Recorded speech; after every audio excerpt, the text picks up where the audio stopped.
Is it too late to wish you a Happy New Year? I don't think it's too late to wish you a happy Cortexmas.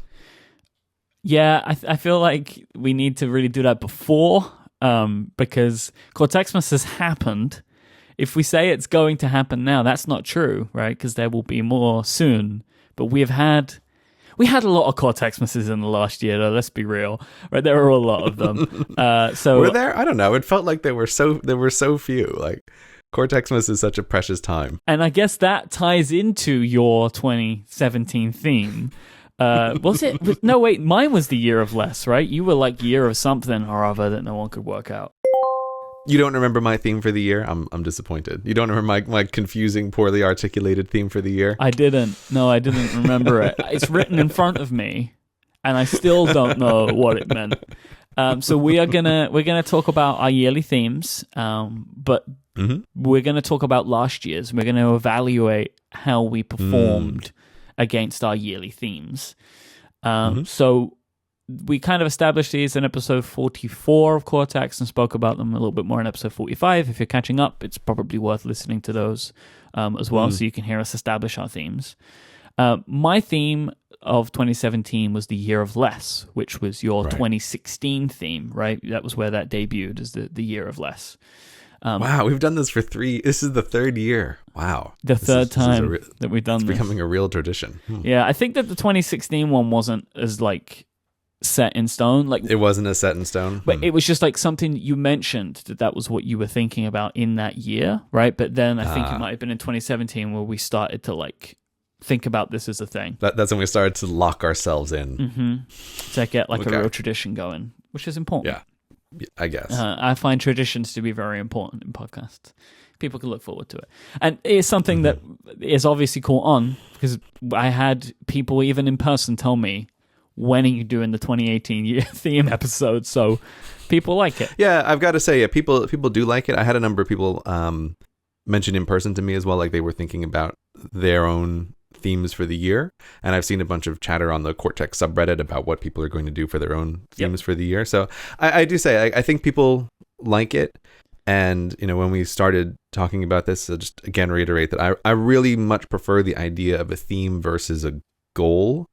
I still feel the need right now to be able to back out and say, like, you don't necessarily need a theme every year. It doesn't need to be a tradition. We don't absolutely have to do this. Maybe some year it doesn't make sense to do. Right, but that year will just be the year of no theme, right? So that's how that works.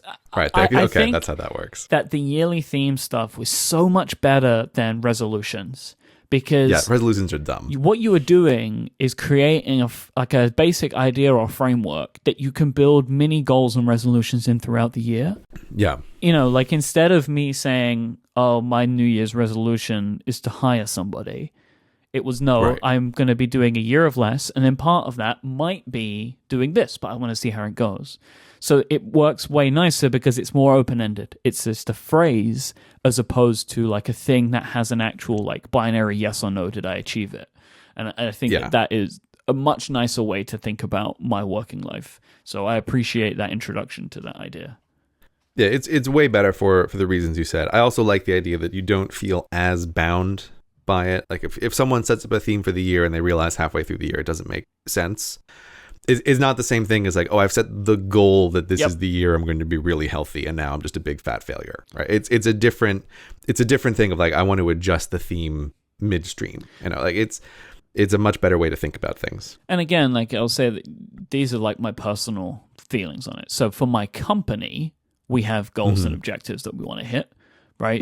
Related around hard numbers and percentage increases of those numbers. But for myself personally, I don't really like to set those really, really rigid goals as such. And I think it works better. Like a company is made up of a selection of people.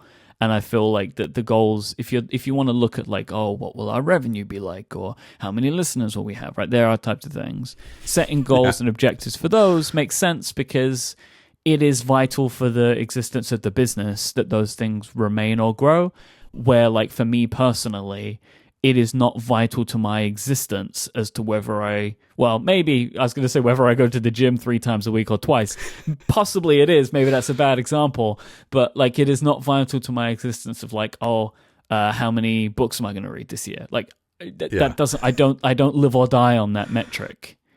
Yeah, I was starting to laugh because I was thinking, yeah, it's a theme is personal to an individual, which is also why it wouldn't make sense for a company to do it. Like I was thinking if Tim Cook came out one day and was like, we have a theme for the year for Apple, right? And like, what's going on with Apple this year? He's like, oh, our theme for the year is beauty. It'd be like, right? Like, this company's in real trouble because it's also like it would just like, what does that mean to people, right? You need to then have all these bullet points. So it's like no, if you're a company, you need some goals, right? You need some metrics. But for your flourishing as an individual human, a theme is a much better framework in which to operate. So tell me, Myke, how did your year of less go? So I actually had 2 yearly themes. One of them established itself halfway through the year. Yeah, see, they're very open to change. I did I took it and turned it, right? I innovated on the yearly theme idea, and we'll get to the second one in a minute. But the one that I established last year at the beginning of the year was the year of less, because I had spent a year talking to you and looking at all of the things that you were doing and the improvements that you were making on your working life, and throughout those conversations, I decided that there was things that I needed to do for mine, and one of the big things for year of less was to get help, to get some kind of assistance. And I did. We hired an assistant, and this person has been excellent for us, and we're giving more and more to them. And it was a lot of work to get going. My gosh, was it a lot of work to get going with the interview process. And then after all of that, you've got to like help train someone, right? You can't just be like, oh, here you go, do your job. Can you remind me when in the year did that happen? Like when were you doing interviews? At the very beginning of the year. I think it was maybe like February or March or something like that. Okay, so it was very early in the year. I just wasn't sure. It was very early, yeah. And we did it. I mean, just going through. I don't know if I spoke about it at the time, but I'm happy to say it now. I think we got like 150 applications for the job. And we took 10 people to interview. Now, we thought, 10 people's fine. That's 10 hours. And we did it in 1 week. It was like, it was a lot of work to go through all of that information. And 150 is a lot when it kind of gets a little mind numbing because so many people write the same stuff, right? Like, I mean, that's the way that it's funny. You kind of think, and I know I've been in this position, you think that there is a specific way in which you should apply for a job, right? The things that you write and the things that you say. But the problem with that is you then just blend in to everybody else. Like going through some of these applications, I kind of was unable to tell where one person ended and the next person began by the end of it. Yeah.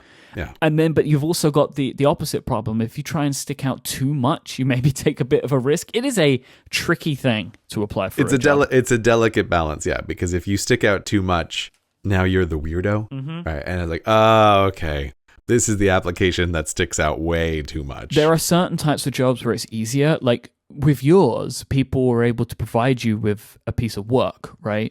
And so there is like an entertainment quality value which makes somebody stick out, I guess. But for me, it was just like, write me a cover letter. Like that was what I wanted to see. And it's always just text. I mean, and so yeah, it felt like it was blending in a little bit. But I don't know, maybe it's just because I don't like to read that I didn't enjoy it. Who knows? No, but it's going to be the case that when you start talking about 150 people applying to a thing, this is where, again, like people then start falling into categories. Like you can't deal with 150 people in your brain, and so you start like binning people into groups, and that's where it's like, like I have a lot of sympathy for everybody applying to any kind of job, because that's part of what the trouble is like trying to indicate to the person who's reading the applications what kind of person you are. And like that you can do the job, and like how do you signal that when your only tool is a resume? It's incredibly difficult. And the issue is, if you as the hiring manager want to get this done in a timely fashion, there is nothing you can do than to just disregard some people, right? Like you read, and it's a shame, and I wish it kind of wasn't like this. And you could, in theory, if you had a month to make your decision going through the resumes, then you could read everyone and consider them all. But if you are trying to fill a position, which typically, whenever you're trying to fill a position, speed is always good, right? Yeah, that's right. That there is just an unfortunate part of it in that you have to disregard some applications. I mean, and I hired when I was working at the bank. I used to hire as well. It was part of what I did. And it was the same thing there as well. It's like some people you just like, I can read this and feel like I have a good sense of the type of person you are, and you're not the type of person I want for this job. And it's like, but have I really looked at it in detail? Unfortunately not. But there's kind of nothing you can do about it. So sympathies to anybody applying for jobs. It is horrible. Yeah. But anyway. It really is. The interesting thing, I probably could have predicted this, but it's good to know that whilst it is great to have to do less work of my own, right? So I have somebody who's able to take work away from me and do it for me. That's actually not the value. The value is less aggravation. I have less. I find myself being less annoyed at work because there's this thing I have to do, right? I am able to move around some of the tasks that are less enjoyable or just things that I've done too many times. You know, like there are some weekly tasks, right, which I've been doing for 3 years every single week. And it was like a spreadsheet-based task. And it's like, well, I get no joy out of this anymore. I used to enjoy it, but I don't like it anymore. And I could sit down to do it on like a Sunday evening or a Monday morning. And it was like, oh, here we go again, right? And being able to pass that stuff away, I have way less tasks that I have roll my eyes at now. And that has been a wonderful result of my yearly theme. It is not... basically, it's like a year of less... work/annoyance, and that's been great. Right. The other thing that I did as part of my year of less was time tracking, and that ended up becoming a thing that I would eventually start doing. It's like tracking my time, and the benefit for me is that time tracking has had and continues to highlight areas that I was spending too much time in. Right? Everybody was like, "Oh, here are the things I'm spending too much time in. This, blah blah blah blah blah." But it hasn't, again, that was what I expected would be the case, right? Like, oh, it would tell me the things I'm spending too much time in, and then I would stop doing so many of those things, right? That was my initial thought. That was my hypothesis. In the same way that, like, hiring an assistant means I will do less work. But the result has actually been time tracking has helped me highlight how much work I actually do.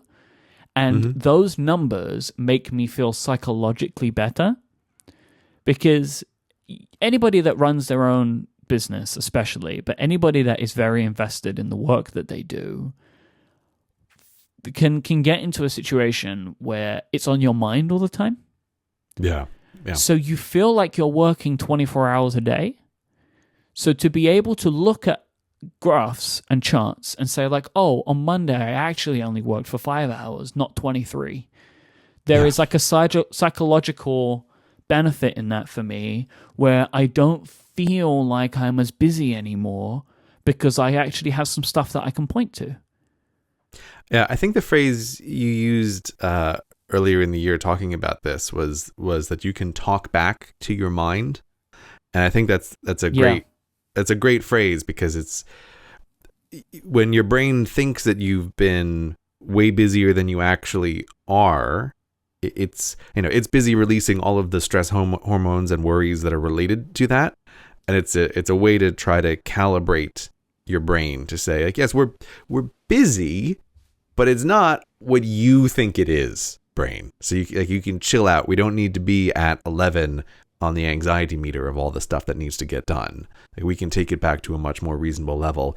And here's a spreadsheet that you can look at which proves this to you. So I think that's a really good point about the time tracking. Yeah, the service that we both use, Toggle, they have pretty good reports. And when the year ticked over, our mutual friend Federico Vitici, he tweeted his graph, right, like his pie chart to show like how his work was split up. I was like, oh, that's a good idea. So I looked at mine, and I again always find interesting things. 50% of my working time in 2017 was spent editing podcasts, whilst 25% was recording. This is not a surprise to me, because some projects don't take twice the amount of time they take to record, but some take 4 or 5 times, right? Depending on what the show is and what I'm doing. And when I kind of shared this online as well because I thought it was very interesting, and I had a few people reach out to me offering their editing services, right? Mm-hmm. And it was like, it is interesting that is what people take from it. They see that and they're like, oh, you must want to do less of it. But I don't really. Like, that's not what that means. It's like, okay, I see it's 50% of my time, but I consider that time valuable. Right. And there have been projects in 2017 that I have handed over to somebody else. Actually, I'm just about to hand over another show to be edited by somebody else, which is great because it's probably one that, well, I know this person can do it very well, and there's no need for me to continue doing it anymore specifically. So it's fine, right? I can hand that one over. But I'm not dying to do that for any of the projects that I'm currently doing because we work with some very talented editors. We have a few people that we work with at Relay FM who we give these projects to. So I know there are people that can do it, but I don't feel like I need to or want to. Like, I think people look at they look at podcast editing or they look at some task and they're like, oh, that's just like monkey work, right? You don't want to do that. But I make podcasts. That's my job. Like, that's what I do. And part of that is the editing of them. So it's like, someone's like, oh, you do 25% of your time is spent hosting a show. I should do that for you, right? Like, right. I can take some of that time away for you. And it's like, well, no, right? But it's the same thing to me. And I think you would agree, right? Like, you could hand over the editing of all of your shows, but you choose not to. It's something, you can get help along the way, but you still want to be involved in it. Yeah, and like what you ideally want, having brought on the assistant, is to see that in the pie chart of your working life, that a larger percentage of it is being made of what are the core value producing activities that you engage in. And the editing is an example of something that it's like invisible work, right? When a show is well edited, people are not aware of it. And so people can easily think of something like that as, oh, you can just have somebody else do that. But for some of the shows that you work on, like the voice of the show or the particular way that things come out is really dependent on exactly the edit.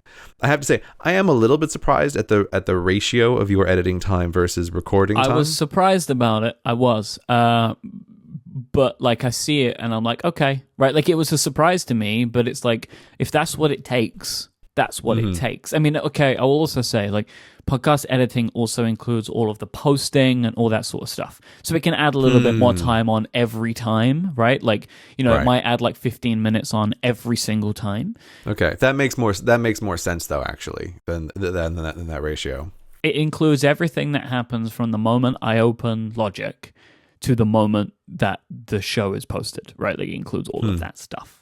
I had like a show posting thing for a while, but it just seemed silly to me because it was just stop one timer, start another timer. Because by and large, I post a show immediately after it's finished editing, typically, right? Like, I don't have many shows where that's not the case, so I kind of just leave that one thing. So, I mean, the ratio I actually was kind of happy with, that it's like, I start with preparation, double the amount of preparation is into recording, and then double the amount of recording is into editing. I was like, okay, like that's interesting. That's kind of how it breaks down for me. So yeah, I feel like it all kind of works out. Yeah, I was just pulling up my own report because I was curious to see, and of course, this is not entirely fair, but I was looking at with Cortex, like, what is the ratio of preparation and editing versus recording time, and mine is a lot closer to 50-50, but that's because I'm able to farm out most of the work of producing Cortex to you, Myke. But I was just kind of curious to see what it is, that for me the ratio on this show is a lot closer to 50-50 for how much time is recording versus how much time is involved in absolutely everything else. Yeah, and I guess it's worth mentioning that a vast percentage of my podcast recording time is Cortex. That's I wasn't going to ask, but I figured that I know that this is the bulk of the work. Yeah. In terms of any particular show, how much time do you spend editing? And I know that I place a heavy editing burden on you, Myke, and I apologize for that. There is no, I've said this many times, there's no apology needed. Like, I am happy to do it because the show, it all works out, right? Like, the time that I put into it, the compensation works great. Like, it's fine. Like, I'm happy to, like, if this show had like 500 people that listen to it, I wouldn't do this, right? But it all works out at the end of the day. So, like, I'm fine with it, right? Like, it all works out. But so that's the other thing, like, looking back on the year for you of trying time tracking, like, do you, like you said, with this show, you feel like the amount of time you spend on it and the reward you get from it is comparable. Do you feel like now with a year's worth of data that tracks well across all of your projects? Like, do you feel that your projects get the amount of time that they deserve, or do you feel like there's stuff that's over or underserved? I think by and large, I am happy with the balance of my stuff.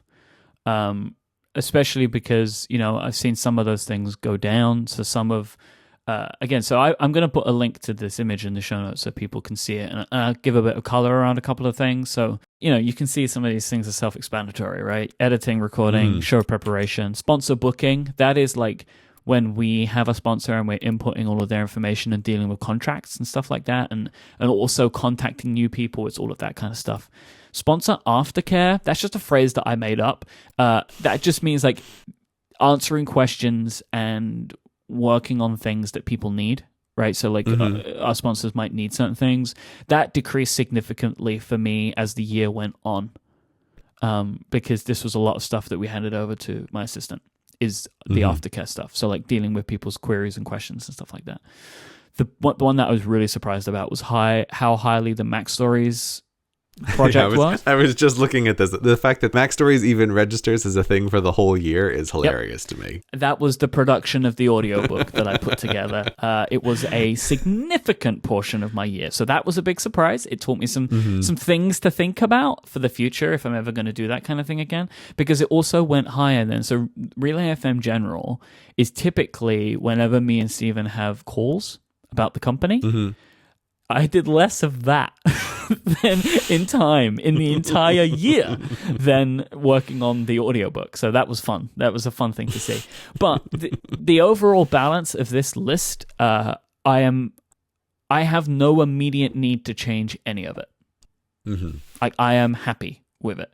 I did look, by the way, and Cortex accounts for 10% of the overall editing time. Which okay, so 10% of that 50%. Yeah, 10% of the 50%. So it was about 70 to 80 hours. Right. Now that's interesting because I mean our show is effectively one every 3 to 4 weeks, pretty much on average. It's just way more frequent than that, Myke. You're exaggerating. No, it's about 3 because it used to be every 2 weeks. Most of the year it's been one every month, like a 2017. So we're about 3 weeks, I would say, is fine. But every other show I do, by and large, is weekly. I have a couple of fortnightly shows. So 10% of that overall thing is significant, right? There is some significance in that. So that we're getting really into the weeds now. But time tracking was very good because now I am able to value my doing nothing time significantly more. I don't feel like when I'm doing nothing, when I'm playing Stardew Valley, I am not like, oh, I'm not working. I've not done enough today. I don't worry about that stuff anymore because I have a much greater sense for how long it takes me to take care of my work. And it turns out it's not 15 hours a day. It's more like 6 or 7, right? That's typically my work amount during a day, but it's spread throughout the day, right? So it feels like the work day begins at 8 and ends at 2 because my work happens at chunks throughout the day.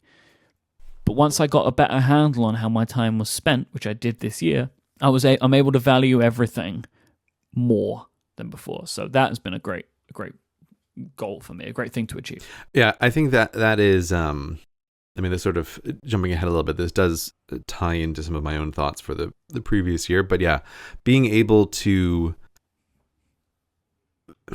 being able to turn a bunch of that doing nothing time mentally from like a guilty pleasure into, no, I'm just doing this and it's fine, is a big psychological advantage. And like, it is difficult for everybody, but it is also especially difficult if you're self-employed. Like, this is a thing that when I talk to people who are self-employed, is a constant refrain that it can be, that you have so much that is under your control, but it can be very difficult to enjoy your free time because there is this endless list of things that could, in theory, be done.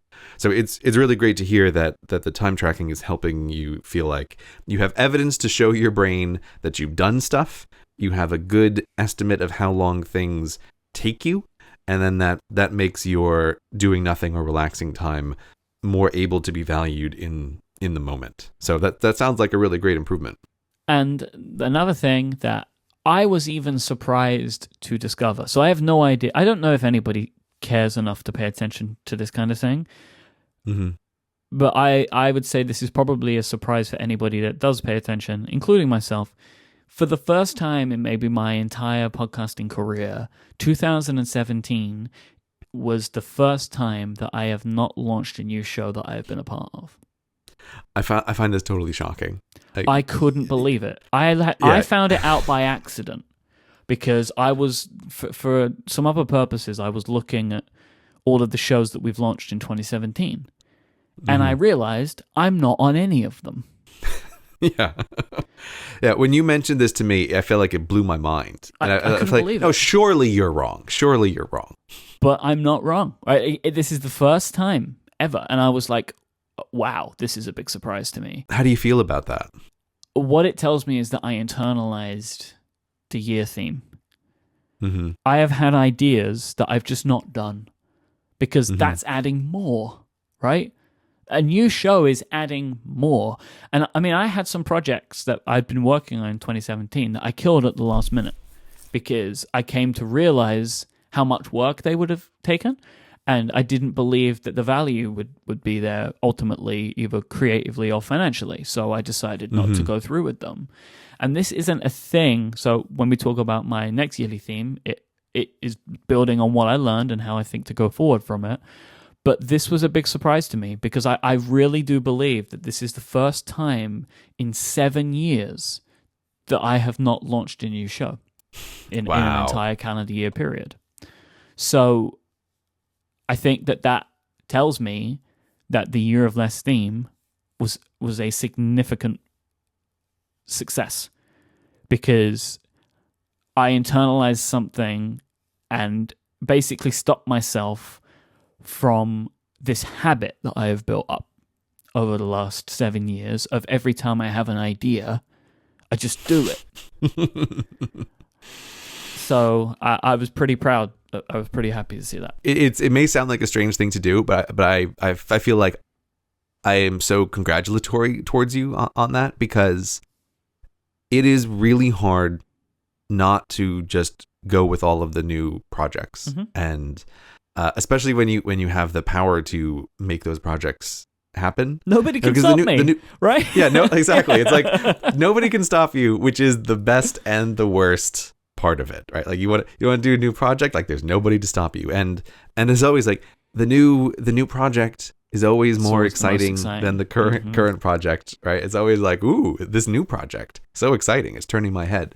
It's like, well, but it takes a lot of recognition and ability to not pursue all of those things. So yeah, whenever it was, you told me a couple weeks ago that you hadn't done a new show in 2017, and I just found it mind-blowing. But I really do think it's great, and I would also suspect that this is partly a better ability on your part after having done this for many years to have a sense of what a potentially good payoff for a project is or isn't. Yeah. Like when you're newer, it makes more sense to just like try a bunch of stuff and see what sticks on the wall. But now that you are an established podcast person, you have an established podcast network, and you now have a better sense of the value of your time it makes less sense to go off on a whole bunch of new projects. Like, they can be damaging in a way. And you also probably have a better internal mental compass about what are the valuable directions to go in. And not everything that occurs to you that seems like a great idea one week is a good way to go the following week. Yeah, like I've made a conscious effort that if I have an idea and begin on it, I don't launch it quickly. Like I mean, we've had shows that we even have artwork for that will never be used. Now, I've seen some of that artwork. You've seen some of it. It's very nice. It's wonderful. It's actually one of my favorites ever, but no one's ever going to see it. Don't ask, you won't see it. Sorry. Maybe I'll use it for something one day, and if I ever use it, then I'll tell you that that it was for the secret project. But Right. It was just I kind of let it gestate a little bit and decided that no, I don't think this is the right thing for me to do. So I've had a few things like that this year, and I think it's been of great benefit. And as I say, it ties into my 2018 theme, which we'll talk about in a bit, because I had a lot of themes. I had a lot of stuff to say this time. Halfway through 2017, I started my second yearly theme, which will run until June of this year, which is the Year of Positivity / Optimism. I refer it to both things. I can never remember which one it is, but we'll call it the Year of Optimism. Right. And it follows the Apple calendar year. It follows the Apple calendar year. So WWDC to WWDC. So much of my life is focused around talking about technology with a significant focus on Apple. Anybody that listens to this show knows that. And 2015 to 2016 to 2017, there was a decline in overall excitedness amongst people that care about Apple products. There was a lot more frustration than there ever had been. And this really culminated in the beginning of 2017. It was just a bad time. There were no new products. Everyone was happy. Yeah. No matter what you liked, there was nothing for you. Yeah. I still think of this period of time in my mind as the Apple Valley of Darkness that we were wandering through. Yeah, it was a dark time. If you cared about this stuff, it was a dark time because everything that happened was not good. But then WWDC 2017 was like the apology year, and everybody got something. It was Tim Cook turned into Oprah, and everyone got something, right? Like there was something under everybody's seat, and we all got the thing that we wanted. So I decided to make a concerted effort, which I'm still working on, that I would try and be more positive and optimistic when talking about technology, because that's what I enjoy. I actually don't like being mad about it. I like to enjoy it. That's why I talk about it. It's not fun. So I've been focusing on that. And of course, you slip every now and then, but the overall feeling is that it's going to be cool and we're going to enjoy it and it's going to be great. So I'm happier to talk about this stuff on shows now because I'm generally more happy about it. So that's my themes. They were my themes for 2017, and I'm very happy with them. Yeah, I feel like the Year of Positivity, at least from my subjective experience, was it was good. It was good timing. And also sort of like good for your mental health because, it's like, I also listen to a bunch of these shows, like the same shows that you listen to, where it's like everybody's wandering through this valley of darkness together. And it's like, it is terrible. But at a certain point, you just get tired of listening to everybody talk about how stuff is terrible. Even when like I too am there in the valley of darkness, like talking about how things suck as well, right? Like we're all here together.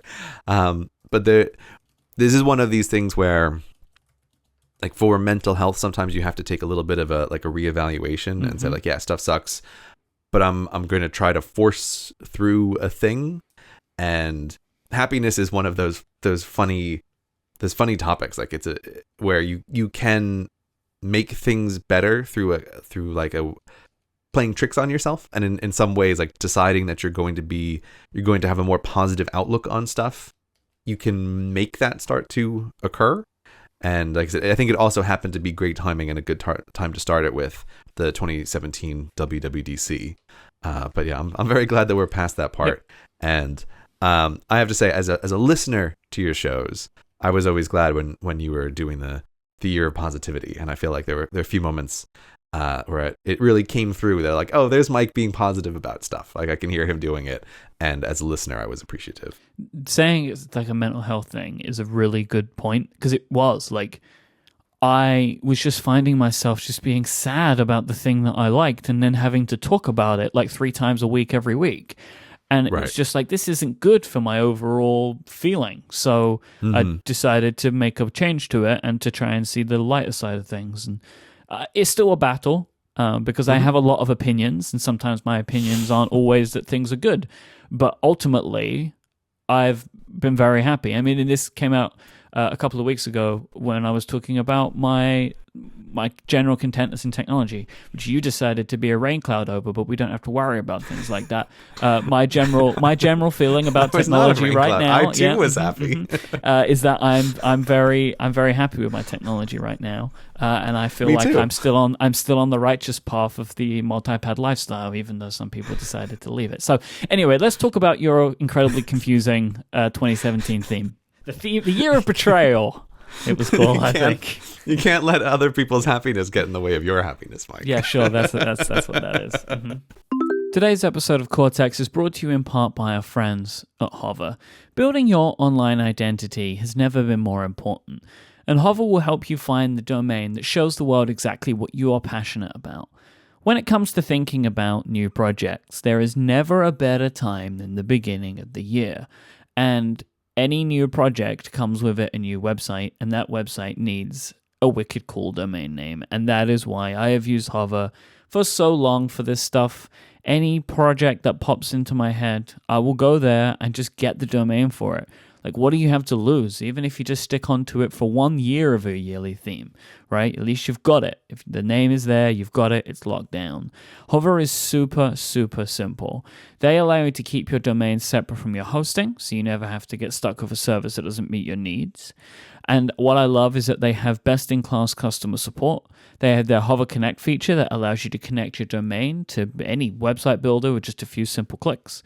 They do personalized email that you can match your domain. That's a super professional thing, by the way, grabbing a domain name of your own and setting up an email address rather than using Gmail or something. That looks real good. And that's a great reason to get a domain that I think most people don't really think of very much. And of course, Whois privacy is free, so bad guys don't get your information.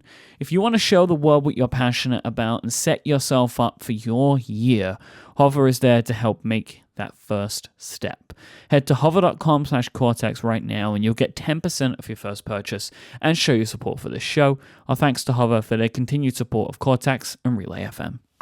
Looking back on my past year, it had a confusing start with a terrible name, so I originally was calling it the Year of New, and then a listener to the show, having heard me try to wander through a bad description of what I was up to, redubbed it the Year of Redirection, which I liked so much better because you weren't actually doing anything new. So, I mean, the funny thing is, in retro, I was going through this morning, getting ready for the show, and I was going through all of my records from the year and like looking stuff over, and it's funny to me because actually calling it the Year of New/Redirection is actually perfect because there were like a bazillion new things this year. It just so happens that this stuff isn't really public facing to people, but year of New/Redirection actually ended up being just a perfect name for the year.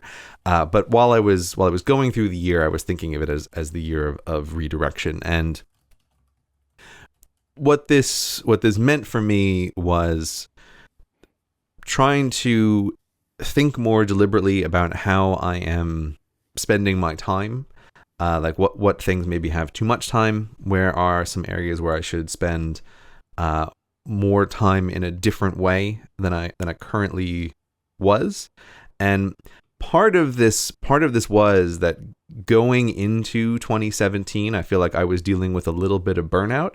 So I was trying to think about how can I arrange my working life in a different way, or how can I do a bunch of things in a different way in that upcoming year.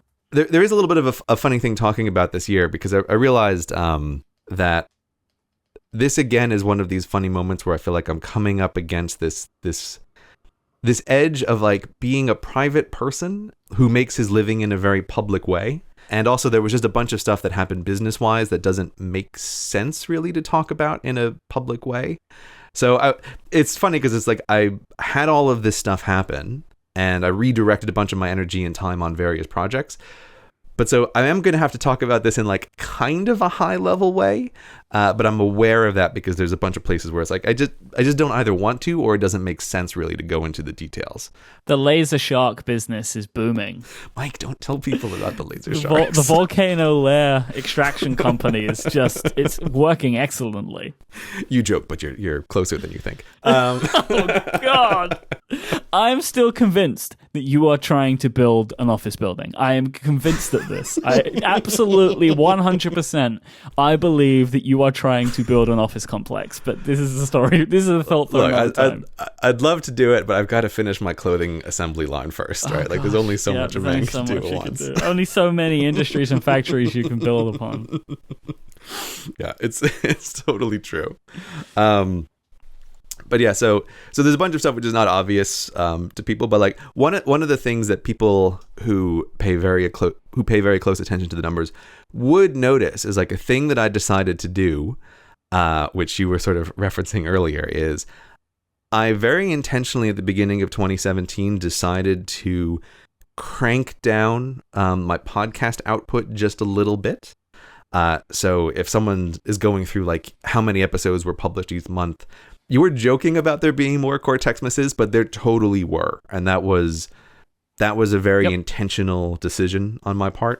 Yeah, and this was something that we discussed and we worked out a good plan for the year. And I think I was very happy with the output of the last year's shows as well. And it was less, but I actually think it was a positive impact on the show overall.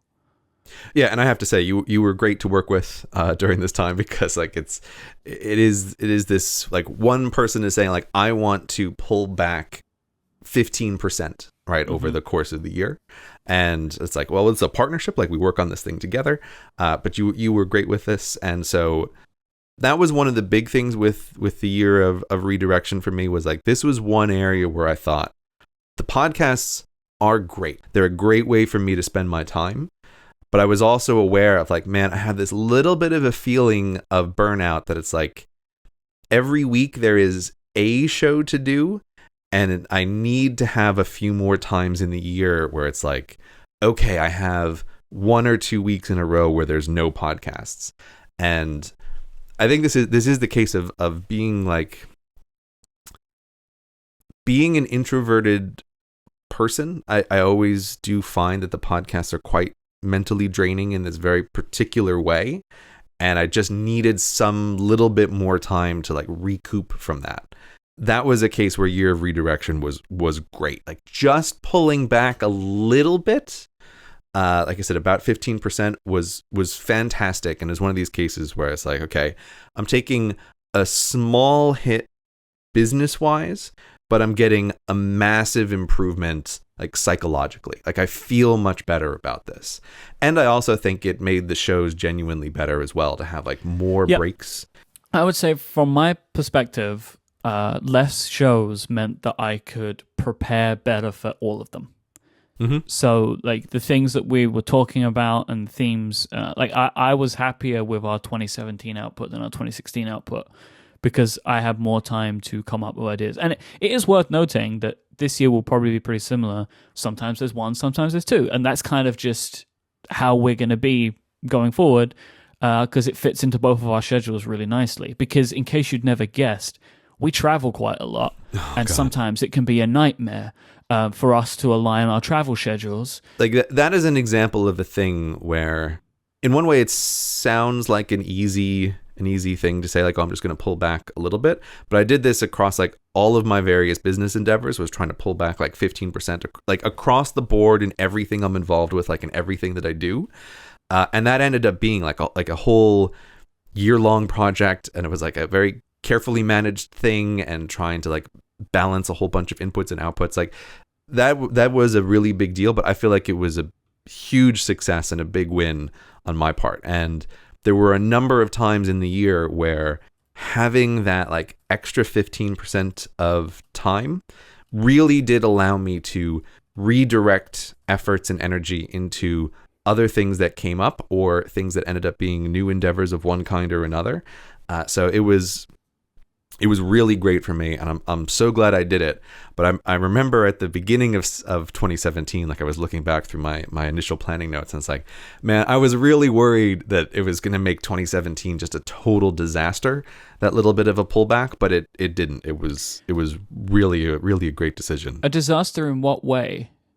Like, I've never had things on regular schedules, obviously.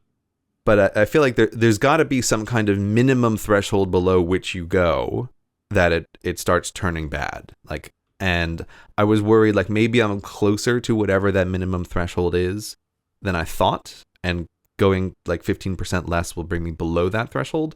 But it turned out that's not the case. So it's like everything keeps growing, and like we said, the show is actually doing better than they were before. So I was just worried, like, how close am I to the edge of too infrequent, and maybe I'm way closer to that edge than I think. But so no, it worked out great, and like I said, for me personally, it was really great, and it was really important during a couple of times in the year in particular. Yep. So that is like one of the most public facing ways that people can see something is different in the year of redirection. But you brought up travel, Myke, and this is where I feel like the year of new is a thing, because this past 2017, the amount of travel that I did exploded.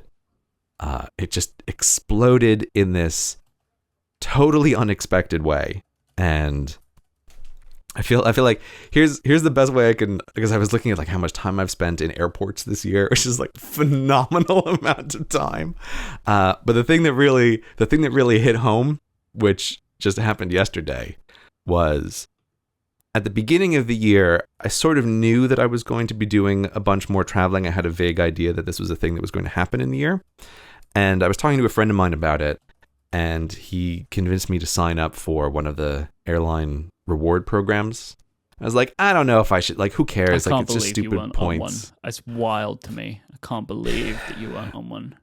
Well, I just thought it was dumb, right? And also, like, for most of my life, the amount of traveling that I did was very little, and it wouldn't really have mattered. But so I signed up at the beginning of the year, and when you sign up, so I signed up with British Airways, and it's like they send you a card, and they're like, "Welcome to the peasant class of rewards." Right? You get nothing except this card, which now says that you're at the bottom of our caste system. And I'm like, whatever. So yesterday, I literally got a golden envelope in the mail. It's great. The golden envelope is a great thing to get.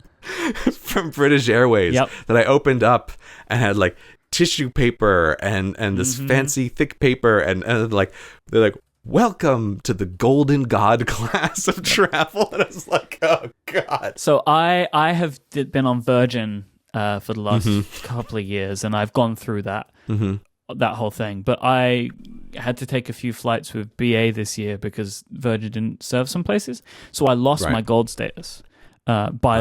Just a hair, I lost it. So I'm now switching over to BA because I've done BAs before, and their progression through their system is much better. Like, you get more for less with them. So yeah, I'm going through that right now, and probably by the end of the year, I might get to gold because I have a lot of travel on BA this year, including like all of my honeymoon stuff. So I think I'm going to be good. Yeah, but it's like, I have to say though, when I got that golden envelope, it was a real mixed feelings moment, because it's like, oh God, this is a physical manifestation of the subjective feeling. Like, I feel like I've traveled a lot this year, and it's like, no, here is manifest proof that the amount of travel I have done has just exploded. Like I counted up, like even just in the summer, I think in the space of 6 weeks, I stepped on 10 planes. Like, it was some crazy number. Like, the whole summer of travel was especially explosive.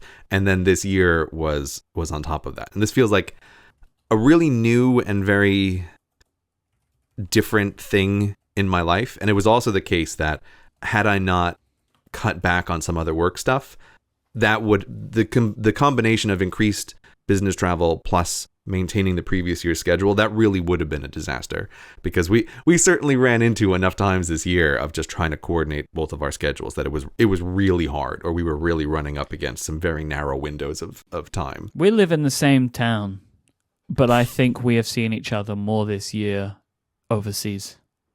Oh yeah, without a doubt. That is the case.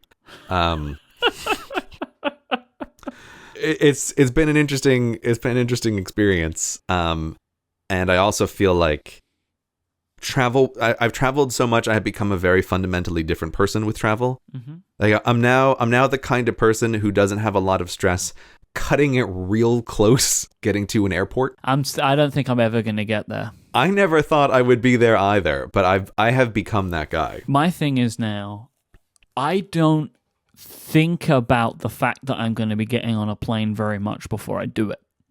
Right? Like, I know that, like, before I started traveling a bunch of times every year, like, thinking that I'm about to get on a plane to go to America or whatever was like a big thing that was in my mind for a bit, right?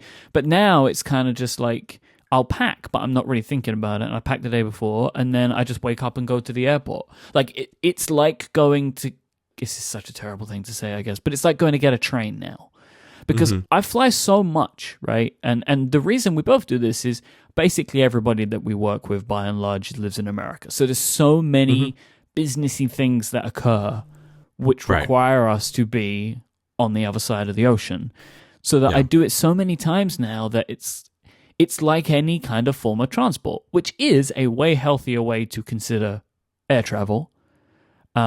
Because you don't fret about it. I always found myself fretting about it because there are so many things about the process that are meant to make you fret about it, and I'm now happier that I don't need to do that.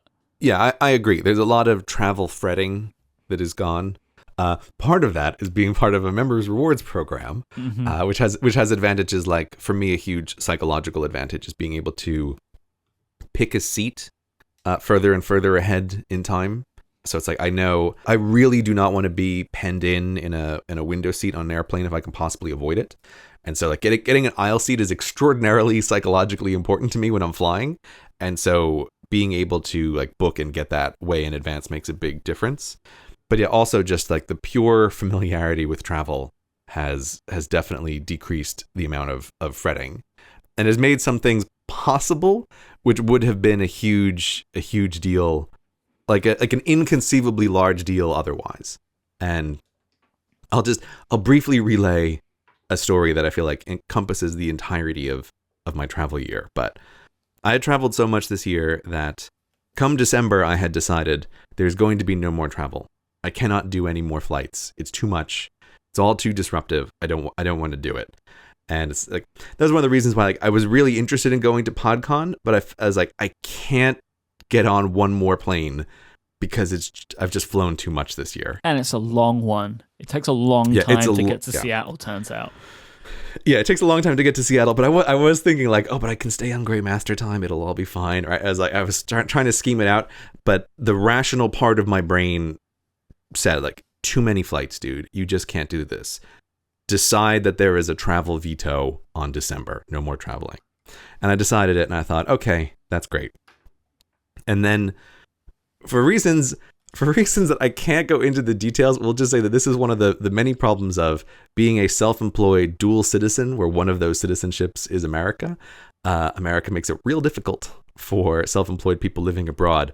But it turned out, I found out on Christmas Eve that I needed to go to America to sign a document before the end of the year. And so I ended up at the very last minute between Christmas and New Year's buying a plane ticket to go to America for 36 hours to return and fly back before New Year's. And while that was an enormous pain in the ass, there was a part of me which, because I had done so much travel, I was like, you know what? I can just deal with this, right?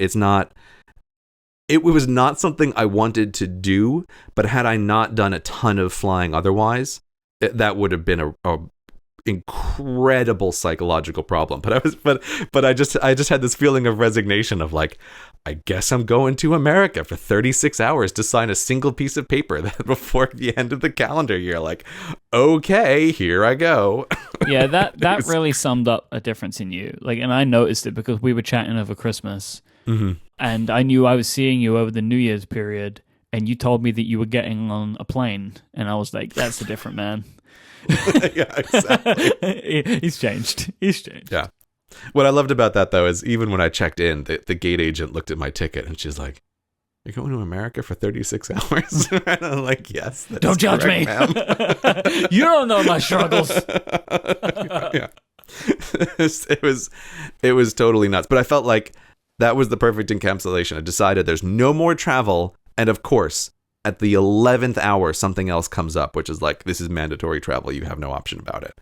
Like, okay, guess it's going to happen. So I feel like looking back on my past year, the amount of travel, the amount of new locations, like that is a huge difference in what was occurring over the previous year. The other major thing, though, which was related to my year of new and year of redirection, was while you were doing time tracking for the first time last year, I was deciding to try to time track everything in my life for the previous year. And I have to say, I feel like that was also a really great thing to do. And I've really appreciated this. I don't know. I don't even know how to phrase it, but I feel like there is. I don't know how to say this in a way that's not going to sound to people like it's a bad thing, because I mean it in a very good way. But I feel like having done this for a long period of time of trying to keep track of not just working hours, but also like leisure time or socializing time or any kind of time. I really have like a mental clock in my head that is running, and that will sound bad to people, but what I mean by it is I feel like it's established a real kind of in the moment presence in a lot of the things that I do. So like, again, like, okay, so the worst way that people would think about it is like, if I'm socializing with someone, I do keep track of my socializing time, but it's not like I'm there on my watch and it's like, oh God, how much time am I spending with this person? Bleep bloop, 10 personality points allocated. Yeah. It's much more this feeling of like, I have decided to spend time with this person and I'm going to be as mentally here in the moment as I possibly can be. And I feel like this is a mental improvement that has been booted up in my brain by trying to always have a timer running in the background so that I'm just time tracking my entire life. So I feel like it has made me much more present focused than would otherwise be the case.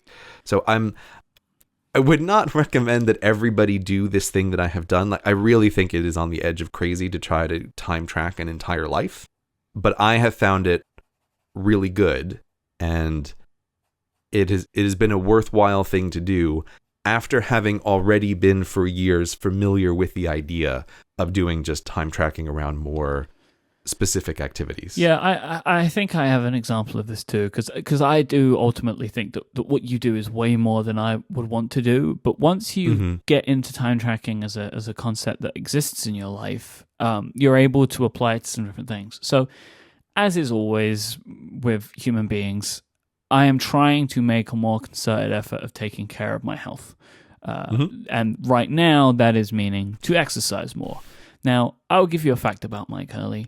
Myke Hurley hates exercise.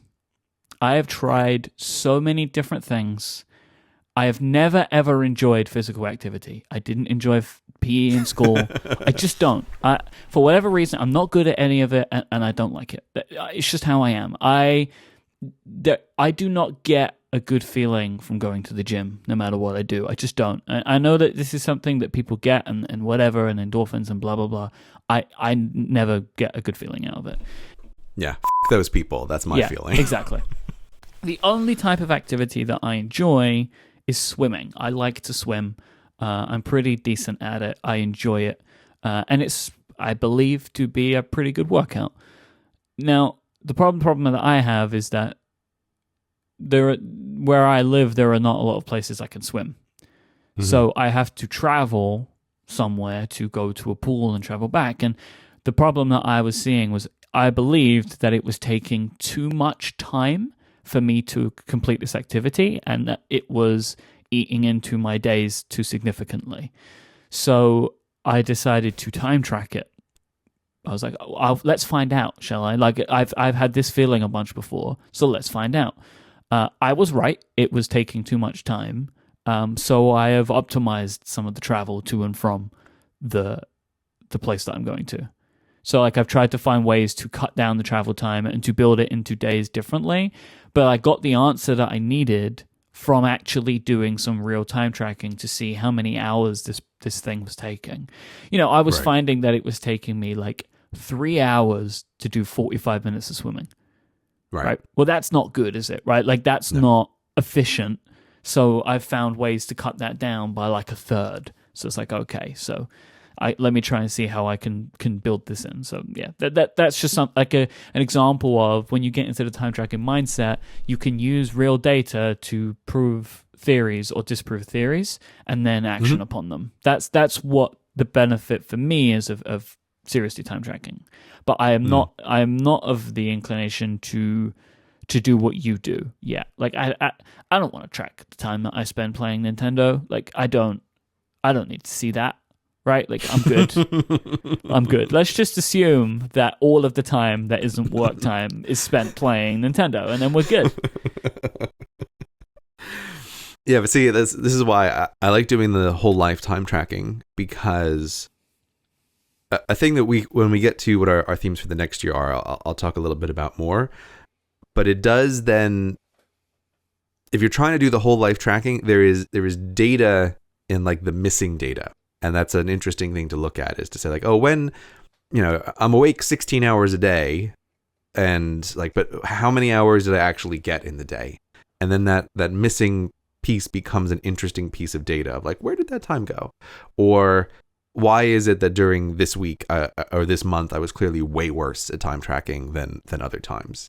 So I like having that, because I feel like there is this sense of like information in the negative space of the time tracking if you're trying to be really complete in what's occurring. But we can talk more about that later. But I mean, I guess I'll just say that the year of new and the year of redirection was sort of vague, much more vague than the year of less was for me, which had this really precise meaning. But I still feel like a lot of what I was trying to do, I did. I feel much better about my work-life balance.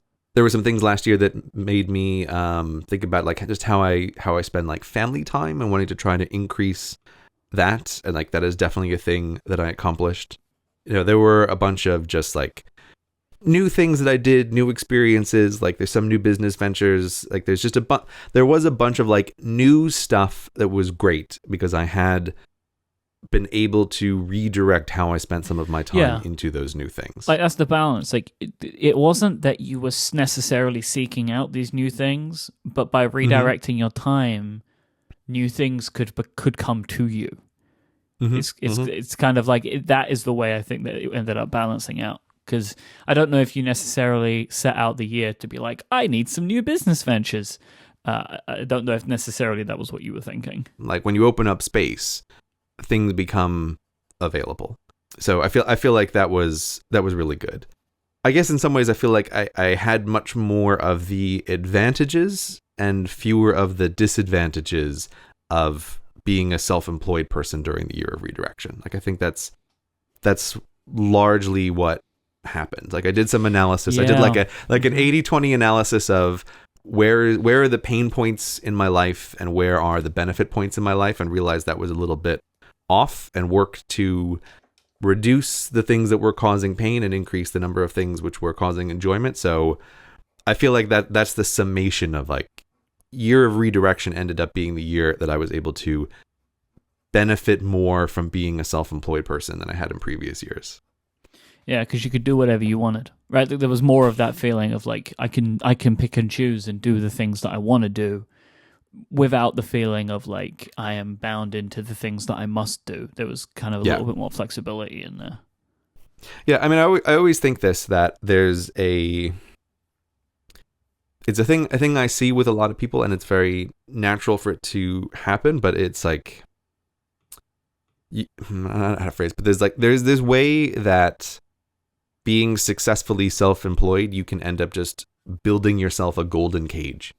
And I feel like in 2016, I came a little close to that edge, or closer to that edge than I really want to be. And that's a thing that I'm always very conscious of. And then like 2017 was righting that ship a little better. This episode of Cortex is brought to you by our friends at Casper. Casper is the company focused on sleep, and they're dedicated to making you exceptionally comfortable one night at a time. If you were to track your sleep, you'd see that you spend close to a third of your life sleeping. And if you spent a third of your life doing anything, you'd want to make sure it's as best as possible. That's why you need Casper.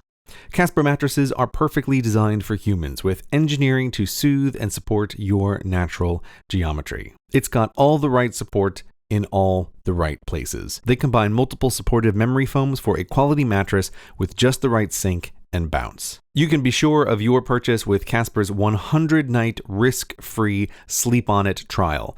They deliver the mattress directly to your door, and if for any reason you don't love it, Casper has a hassle-free return policy. But I think you're going to like it, because I first had the chance to try a Casper during my very hectic summer of travel, and I really loved it. And just a few days ago, my wife and I ordered a Casper to replace our current mattress. It's really great. It's really comfortable. So to start sleeping on a Casper, visit casper.com/Cortex and use Cortex at checkout. This will get you $50 towards select mattresses.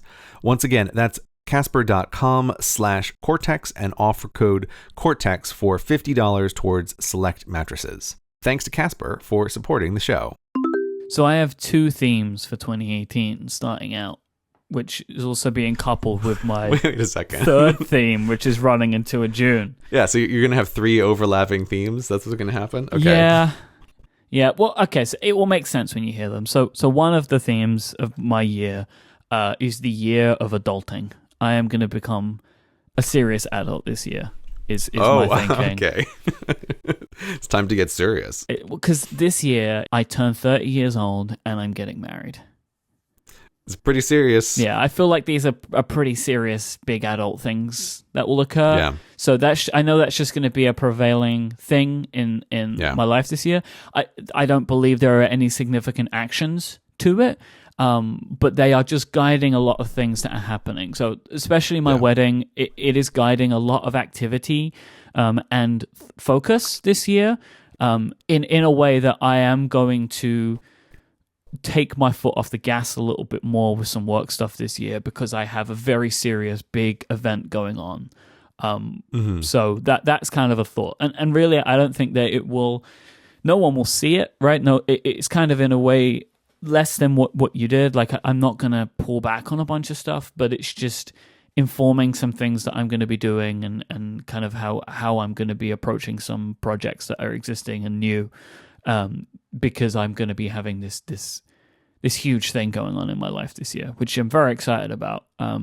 But it's obviously going to make an impact on me, which is a great thing about being self-employed, is that I'm able to make those decisions. Right. Mm-hmm. And it was like when I was buying the house, and I remember saying on the show about, like, it's like a job of its own, and I just don't know how people do it, including me. I don't know how I did it. And it's a similar thing, like getting married, it's like a job of its own. And that's why there is an entire industry of wedding planners that exist, because it is like a big, huge project to manage. Yeah, it's a giant logistical challenge on many levels. Yeah, probably the biggest logistical thing that I will ever be involved with. So yeah, that's informing a lot. So that's one thing, but there's less kind of actions from that. And okay, so this might sound in contrast to the previous thing that I just spoke about, but let me try and explain. 2018 will also be, for me, the year of branching out. So I have some things that I want to do. I have some new things that I want to try. And I want to see if it's something that I'm able to do. So, like, one of those things is more live shows. I love doing live shows, but they're a real bear to arrange. And we did more in 2017 than we've done in 2016, and I want to continue that.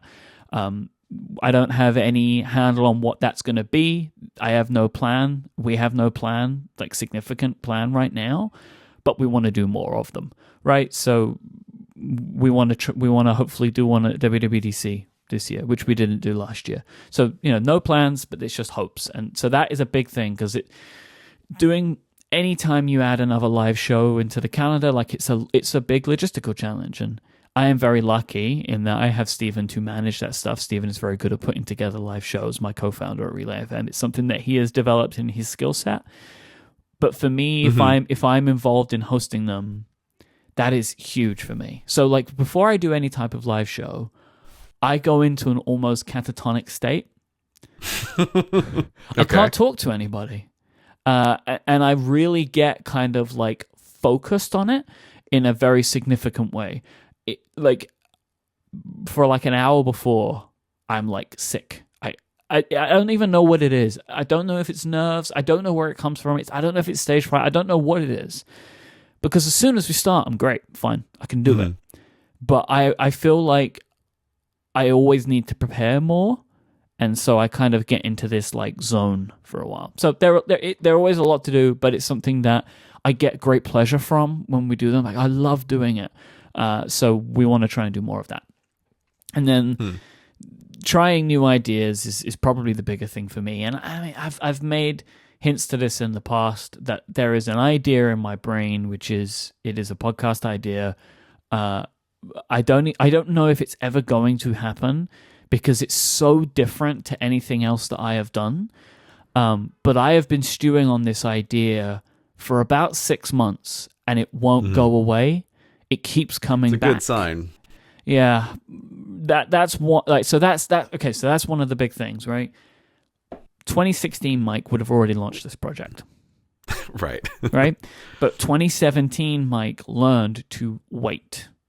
So I'm still sitting on it, but it's something that I really want to do. And I saw Hamilton last week in London, and it's only made it worse because Hamilton was created by one person, and it is this incredible thing, which I urge anyone to go and see if you can, because it's probably the greatest single piece of media I've ever consumed. It is a tour de force. I can't believe it.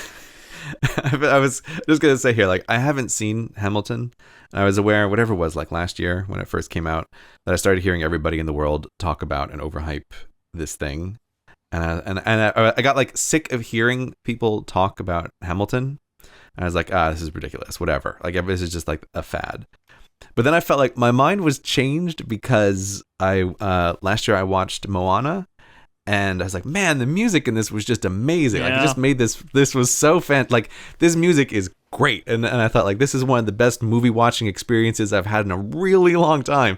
And I did a thing which I never do, which is like, who made this movie? And I looked up and it's like, oh, turns out that the guy who made Hamilton did all the music for this. And I was like, okay, maybe this Hamilton thing is worth seeing. Great. Hamilton is in London. It's gonna be here forever. Please try and get tickets to it. And I advise anyone to do what I did, because I think this is great. Don't listen to the music beforehand.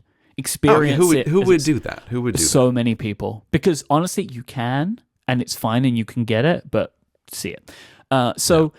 Obviously, I am no delusion of grandeur here. I don't think I can create something that is of the scale of Hamilton. No, see, that's what I'm hearing. Mike's gonna make right. Hamilton 2. Mike's working on Jefferson right now. Yeah, that's what I'm doing. But it was just because what I want to do is a big project. It's a huge project. It's something that I don't know if I have the skills or capabilities to do. But seeing something created by one individual is very inspiring to me, because it's like, well, it shows that people are able to do these types of things. So maybe I can make something that's okay. So it's only basically what is happening to me is I have this idea and everything is inspiring me, right? So many things that I'm seeing are like pushing me to be like, see, you can do this stuff. People can do this stuff. Maybe you can. So it's only feeding the flame. And yeah, people could probably guess what I have going on in my mind if they pay attention to the clues. If you guess it, you're probably right. But it's a project that I don't know if I had the capability to do. But 2018, I will make the decision. By the end of this year, I'll have either done it or I'm never going to do it. I'm setting that for myself. It's like you can't keep doing this forever. If you want to try and make a go of this thing, you've got to do it this year. So we'll see. So my bigger theme this year is branching out, trying some new big projects, but also being mindful of not just trying anything and everything that comes to my mind, like I learned in 2017. Well, I look forward to seeing your enormous project at some point, Yeah, or not Hamilton seeing 2 it. coming to Broadway. Yeah, but I think that like what you just said there is also like a great point about like deciding that you're going to do this thing or you're going to have to let it go, like and because otherwise you can't just keep having it in the back of your mind for forever. And I think that's an interesting point to have with that. So yeah, I wish you all the best of luck with that, Myke. Thank you. I hope it turns out well, and all the live shows you're going to arrange. That we're gonna do, right? How many live shows do you want to commit to? 10? Zero. I'm committing to 0 right now, Myke. That's how the Cortex World Tour. Cortex World Tour. How many dates do you have? 0. So what's your theme for 2018? Okay, so we need a little bit of a run up to this because when I was recapping my year, it's mostly talking about how it was great. Like Year of Redirection, very happy, things worked out well. But there's an alternative name that I could have given that year, looking in retrospect. And I think I could have called 2017, standing now at the beginning of 2018, the year of chaos. Because while I had that would have been a really bad name to give it proactively. Well, yeah, no, obviously. Proactively, that's not the name to give the thing, but retroactively, I think I'm going to always think of 2017 as like this year of chaos. Because this year was just a year where I felt like I never had any real consistent schedule for any significant length of time. I feel like things were just all over the place, and again, I do like to try to verify this kind of stuff. So when I was like reviewing all the documentation I had from the previous year, the data totally bears this out, that last year was a year that was just all over the place in every metric I can think of. And so like one of the things when I was mentioning before about the negative space in time tracking, like I was looking over the year and I could see, like I wanted to see how well did I do with this time tracking? And my mental framework is that on any particular day I should have 12 hours. Like 12 hours is the bare minimum of competency. 14 hours is good, and like 16 hours is the theoretical maximum of how much time I would be tracking in a day. And the median day for the whole year was like 13 and a half hours, which I was pretty happy with. But if you break it down by months, some months I'm tracking 15 and a half hours a day. Like I'm doing great. And a couple of months, particularly in the summer and in April, I've got like 6 hours a day, right? Like total disaster across the board in terms of the time tracking. And it's like, yeah, I remember those months. I remember I decided like, the hell with this. I can't possibly do it at all. So I just have like a string of 0 days in a row because I'm like, I can't psychologically deal with this today. I've just got too much. And I looked at things like records of exercise and like records of health, and it's like crazy lines all over the place of like how frequent were you exercising. It's like crazy. Or like things with like other health stuff, like diet stuff. It's like okay, great, I have this stretch of time where everything is perfect and I was really focusing on, and then it just goes to total disaster later. And like I think a huge portion of that was just I am not a person who was used to the travel. So it's like I can see that it's like the calm pond of my life is totally destroyed with ripples and waves every time a rock of an airplane is thrown into it. And it's like this really takes things out of place. But even on top of that, like I can just see again from the records, like I was really bad last year about things like weekly reviews and trying to stay on top of stuff. I think it wasn't helped by my like sort of abandoning task managers for a while as well, which like went into this theme of like Year of Chaos. Yeah, I honestly still can't get my head around that. Like, I don't feel like I was ever satisfied with the reasoning in which you were doing it. Like, it never clicked for me. I feel like that was a mistake that you made in the year, to be honest. I think I needed to pull back from some of that stuff. That was a little bit of like redirection. Like I'm going to just like let this kind of go. But so what I feel like with last year, it had this experience where high level things were really great. It was a really successful year, but on like the low level, it was totally this like year of chaos. So my theme for the upcoming year is the year of order. That there is going to be order in 2018. Oh, yeah. Yes. Chaos to order. So good. Yes. Yeah, you had a brainwave when you came up with that one. I like it. It's been itching. It's been under my skin for, maybe since mid-December, I was thinking about this. Because as we were coming up to our year themes, I was like, I don't really have a year theme. Like, I'm just wishy-washy, like whatever. And as I started to think about it, I was like, this is what it is. It's the year of order, is 2018. And I've sort of started on this in some ways, but there's like a sentence in my mind, which I feel like is this guiding sentence for the year, which is like, the work isn't the work, the system is the work. And so I feel like I've set up a bunch of stuff already to try to help with. It's like, okay, in the morning, like you get up and the first thing that you do is the writing. And like, it doesn't matter how much you write or if it's good at all, because the system is the work isn't the work. Like, one of my real focuses this year is I'm still expecting that there's going to be a lot of travel. Like, I can already see my calendar has a bunch of dates already in the future. Like, oh God, here we go. But I think there can be a real difference when I'm going into the year expecting and acknowledging like there is going to be travel, there are going to be disruptions, but I cannot allow them to be as disruptive as they were last year.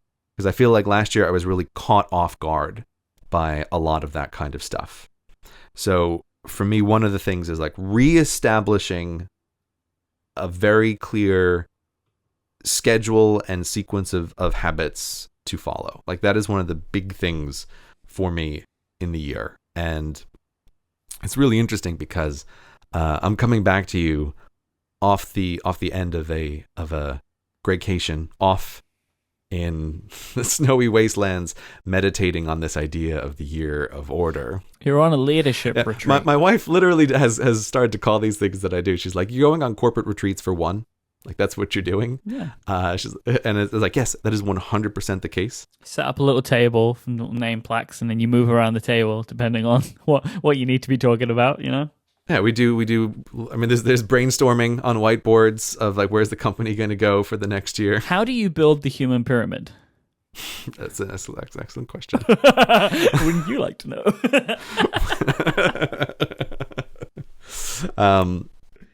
But so like, here's the thing that was interesting to do. So I had actually set up as part of the Year of Redirection. I had set up in advance this period of time at the beginning of 2018 to be like this dedicated Gray Incorporated company retreat. And because it was really useful last year, and like, I want to do this again next year. But I was really aware that when I do these trips, normally I can very quickly get into like a great schedule. And I had a freaking brutal time this year forcing my brain back into this regular schedule. And it was just like, I can see, like, I'm just not used to this because my year has been so chaotic that my brain is like bucking the idea that we've got to bust out the order again. And it was an interesting experience to have of like, it's taking me a lot of time to force this change. And it reminded me of back when I was adulting and when I did my teacher training program and realized like, this is the first thing I've ever come up against in my life where I can't just slack my way through, and I actually need to figure out like how to organize myself to be able to get things done. And I remember that was a really difficult mental time of like, man, I'm so used to just sliding on through life, but suddenly I can't do that now, and I have to like become a different person in order to succeed in this endeavor. So being on my like corporate retreat, I was just aware of like, man, this is real evidence that the past year has been a very chaotic year, because this thing which is normally not a lot of effort for me to do to like click back into a regular schedule is actually quite hard for me to do. Like even things like waking up at a consistent time in the morning, like just brutal. But it's evidence that like when I look at my health data, like my sleep schedule is all over the place for the past year. So that's a big part of it, is this idea that like it is the routine, like the routine is the work isn't the work, and I'm really going to be focusing on that a lot. That's one of the really big things. There is like a little sub part of the Year of Order, which I haven't quite figured out precisely what this is yet, but it comes out of the time tracking, which is this idea of like a war on unintentionality. So one of the things with time tracking that I actually mentioned in those early episodes is I do try to keep track of what I think of as like unintentional time, where I'm doing something, but it's not really like on purpose. I'm not being intentional about the thing that I'm doing. And so I have this idea that like part of the year on order, there's like a subfront, which is the war on unintentionality. And so that can be things like, for example, social media, like spending less time on social media, or the time that I spend on social media is more intentional rather than unintentional. So that's a thing, like looking over my time tracking data, is I find the amount of unintentionality time registered in the last year is like, it's too much. I don't like it. And I feel like I want a much higher percentage of the time in my life to be intentional versus unintentional. So that's another like part of this idea, but that part is much less well formed than just the idea of like 2018 is the Year of Order. I'm going to bring order to the world. So jealous of your name. You really went from just like atrocious name to excellent name, right? 2017 was just bad name, and 2018 is real good name. But it has to be, because I really think I could not survive another Year of Redirection. Like I think I would just lose it if I had another unstructured year. Like the redirection year was like just a course correction change. You can't do that every year forever. Like that's not how that works, right? Like restructuring things takes some time, and you do it once and then you do it again in like 5 years' time. Like it would be pointless to do what you did last year every year, because you'd never get anything done, right? You're just constantly changing your business, but not actually producing anything. It's not really a benefit to that. Yeah, so anyway, there we go. Year of Order 2018. Oh man, as you said that, I just got a push notification in Todoist that just says to work on big project idea. It's calling to you, Myke. I want to thank FreshBooks for their support of this show. Please, take it upon yourself, if you are a freelancer, to sign up for FreshBooks. Now is the time. I'm going to mention it again. It's New Year's time. It's time to make some changes. Make this your yearly theme to get your finances in order, and one of the ways to do that is to sign up for FreshBooks. We have been using them for our invoices since day one of Relay FM, and it has drastically reduced the amount of time, aggravation, and hassle it takes for me to get my job done. FreshBooks can save up to 192 hours for freelancers with their cloud accounting software because it's so easy to use. You get notifications that tell you what you need to be focused on. You can automate late payment email reminders so you don't have to spend time chasing people. You can even see when somebody's looked at your invoice, so you just know. You know it's there, you know it's been opened, you can even see if it's been printed. It helps put an end to those guessing games. It's more than just invoices. You can set up projects with your clients and share documents. You can also have all of your expenses run through. It is a full system. If you're not using FreshBooks yet, now is the time to try it because they are offering an unrestricted 30-day free trial for Cortex listeners with no credit card required. Just go to freshbooks.com/Cortex. That is freshbooks.com/Cortex. And when it tells you how did you hear about them, say that you heard about them from this very show. Our thanks to FreshBooks for their continued support of the Cortex podcast and Relay FM. So I asked from the Cortex Twitter account, which is @_CortexFM, if you're interested in following the account, for some Ask Cortex questions related to yearly themes. We have answered throughout the course of this conversation a lot of them. There were actually quite a few, a surprising amount of people that wanted to know about time tracking. So there you go. You've got it, right? Those of you who care about time tracking, you've definitely got that conversation this time. But there were a couple that I wanted to ask you and for us to think about. Tony asked, how do your themes inform your use of devices and or your favorite apps? Now, I can say for me, one of the big projects that I'm trying to work on requires a lot more planning than usually a show that I would do requires. It needs more writing to it. It needs more thought. It needs more outlining. So I'm more heavily using notes than I would typically. I will be using Bear more for longer pieces of writing. And I'm thinking about using something like an app like MindNode, which is like a mind mapping application to try and plan out some big things, some big overarching ideas, and to try and get my thoughts more compiled. So I think that because of the way that me and you work, the themes always inform the app choices because this is how we get our work done, is with these apps. So it does change. I mean, I guess for you, Year of Order will mean finally getting your project management in check. Yeah, we can talk about that on another show, but yes. I'll say that there's 2 years ago, one of the things that I did, which I need to do again for a variety of reasons, is I sat down with GoodNotes, my favorite handwriting app, and I was just writing out what all of the devices were in my life. Like, okay, which iPads and computers do I have? Like, where are they? Like, here's I have a phone, I have a watch, and I just sat down with that list for a long time and sort of thought very intentionally about what are each of these devices for. And so I think this is a thing that people don't really do. Like, they just sort of happen to let devices do whatever. But I am a big fan of artificial restrictions around devices.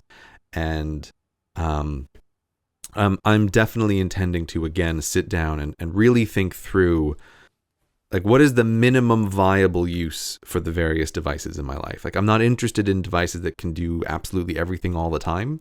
I'm interested in being really intentional about what they can do. So when I was doing it 2 years ago, part of what I was thinking about is, like, what notifications can be seen where? And, you know, what devices do I have access to at different times in the day? And so therefore, what kinds of things do I want to be able to do on them? And then setting up the devices as much as was possible so that those actions are the only things that are possible to do on those devices. So I feel like the year theme fits into that because it's the idea of what do you want these devices to do for you in your life? And with the Year of Order, I definitely have a bunch of restructuring to do with all of the devices in my life. And Jonathan asked, what tools or mechanisms do you use to keep track of your yearly themes? Do you review your progress frequently? Do you do anything like this? There are things, like, I have a bunch of questions that I kind of work through. And yeah, one of the questions is, it's not exactly a question, but it's a note at the top of the document that, like, this is the year of whatever. And that's a thing that just exists to keep it more present in my mind as the year is going along. But what about you? I don't think I have a necessary structure because, like, the first time I did it was last year, and the thing that I was doing, which is time tracking, in and of itself is a review, which is constant, right? So it wasn't really like I had to sit down, and I don't do the reviews the way that you do. That's not a thing that I do. Mm-hmm.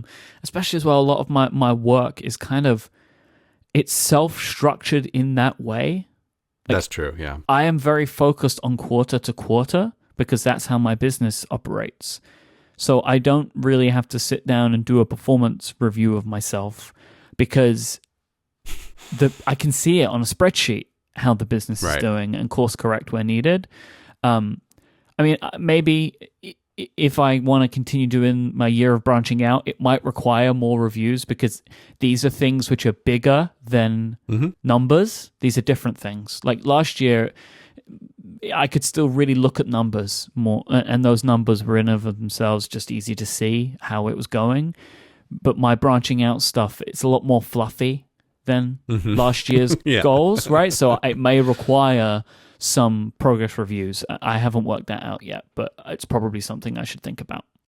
And Jeff asked, what is some advice you would give to someone looking to get their theme in place? Oh, number one advice, don't try to do it quickly. Yeah. Don't listen to this show and think, oh, I have an idea for a theme and my theme for the year is going to be this. I think what has happened in all of these cases is it's been a kind of slow build. This idea of like, I think I need a theme for the year, or like, what is my theme for the year going to be? And it's useful to have that as something that's on the back burner and not something that you just instantly decide. Because if you feel like you go into the state where you're thinking about what the theme should be, I feel like that helps you be more observant in your own life about what needs to happen. Like, and that's definitely what happened to me this year, where coming out of the year of chaos, I thought like, oh, my chaotic life doesn't need a year theme, but simply being aware like, oh, I'm going to talk to Myke about it at the end of January started booting up a little process where I noticed and thought much more about how my life was going and the things that I wanted to change in my life. So without a doubt, don't be hasty with your year themes, right? Like let it simmer for a while. Like the idea of yearly themes came to me when you started talking about the year of less. I didn't have a theme that year. I had a theme the next year because we spent the entire year talking about themes, so it like was embedding in my mind. So honestly, I would say try it. If you think that yearly themes are good, then aim to have one in 2019. Like spend this next year with that in mind. And, you know, maybe you could do what I did, maybe in June, come up with a 6-month theme, so like a theme for the rest of your year. But if something isn't jumping out to you immediately, like, of course that's what it is. Like, it's the clouds have parted and the idea has come to your mind. Then just spend some time rolling around this idea in your brain that you want to have a yearly theme. Listen to us talking about our themes as we progress throughout the year and stuff like that, and then work out what yours could be just through kind of like osmosis of having this thinking.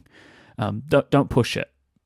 Or I might suggest if you want to get started a little sooner, it might be perfectly fine to do like how I review my life in terms of like seasons, like thinking about things more intentionally every season. Quarterly. Like maybe start as it tends smaller. To be called Gray. Quarterly, remember? Like this is how No, everybody like else seasons, in the world right? works. No, Yeah, I like know this how you like it. It's much better. It's much more.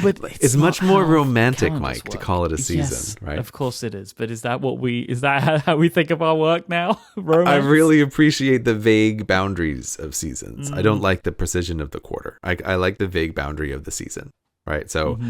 I think also maybe breaking it down into smaller chunks like that might be helpful for just starting out a little bit. But yeah, I think that the not starting urgently is the main thing. Yeah, until next time. Until next time, good luck with your year themes.